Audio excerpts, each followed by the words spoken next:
पाकिस्तान की बता देता हूं।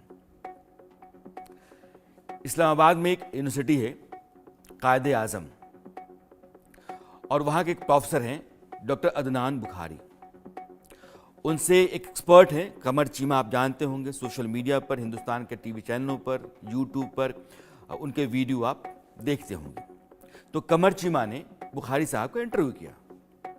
उन्हें कहा कि अगर पाकिस्तान में भारत की फौज आ जाती है और जमीन कब्जा कर लेती है, फर्ज करिए पीओके, तो क्या पाकिस्तान की फौज टैक्टिकल न्यूक्लियर वेपन का इस्तेमाल करेगी?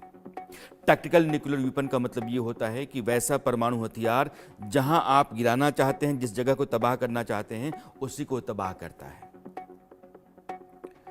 क्योंकि अगर न्यूक्लियर वेपन का इस्तेमाल बड़े पैमाने पर होता है तो उसका नुकसान बहुत दूर तक होता है, ज्यादा भी होता है। तो सवाल यह था कि भारतीय फौज आती है पाकिस्तानी जमीन पर, तो क्या पाकिस्तान की फौज टैक्टिकल न्यूक्लियर वेपन का इस्तेमाल करेगी? तो उन्होंने कहा कि करना पड़ सकता है, क्योंकि वहां दूसरे देश की फौज बैठी होगी, हिंदुस्तान की फौज बैठी होगी, इसलिए पाकिस्तान टैक्टिकल न्यूक्लियर वेपन का इस्तेमाल कर सकता है। फिर सवाल यह हुआ कि अगर इस तरह के हालात पैदा होते हैं तो ये एक रणनीतिक फैसला होगा कि कैसे इसका जवाब देना है। ऐसा किया भी जा सकता है, लेकिन ये एक दूसरी परेशानी पैदा करेगा, क्योंकि पाकिस्तान के भीतर भी उसका असर होगा, वहां भी रेडिएशन जाएगा, वहां के लोग भी मारे जाएंगे।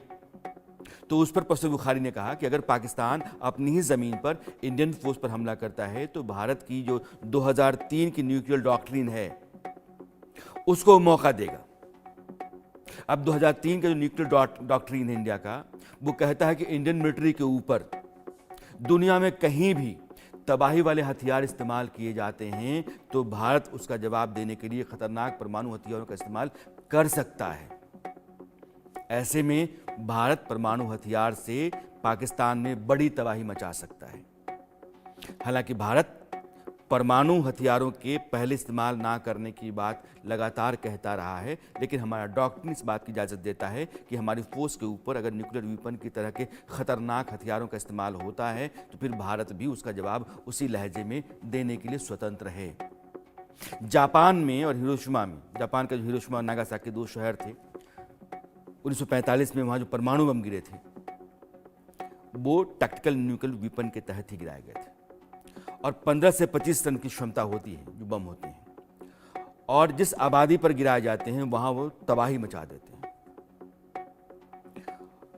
टैक्टिकल न्यूक्लियर वेपन का जो टारगेट है वो अमूमन मिलिट्री या सेना का ढांचा होता है, लेकिन जो जापान पर बम गिराए गए वो शहरों के ऊपर गिराए गए, लोग बड़ी तादाद में मारे गए और पीढ़ियां बर्बाद हुई। जो टैक्टिकल न्यूक्लियर वेपन होता है 0.5 से लेकर के 15 टन तक का हो सकता है। जो 0.5 किलो टन का टैक्टिकल न्यूक्लियर वेपन होता है उसका असर लगभग आधा किलोमीटर के दायरे में होता है, यानी कि उस दायरे को वो बिल्कुल तबाह कर देता है, और फिर वहां से रेडिएशन जो है वो बहुत दूर दूर तक फैलता है और बड़ी तबाही होती है, पीढ़ियां बर्बाद होती हैं। पाकिस्तान के मुकाबले हिंदुस्तान न्यूक्लियर वेपन के लिहाज से भी मजबूत देश। अरसत में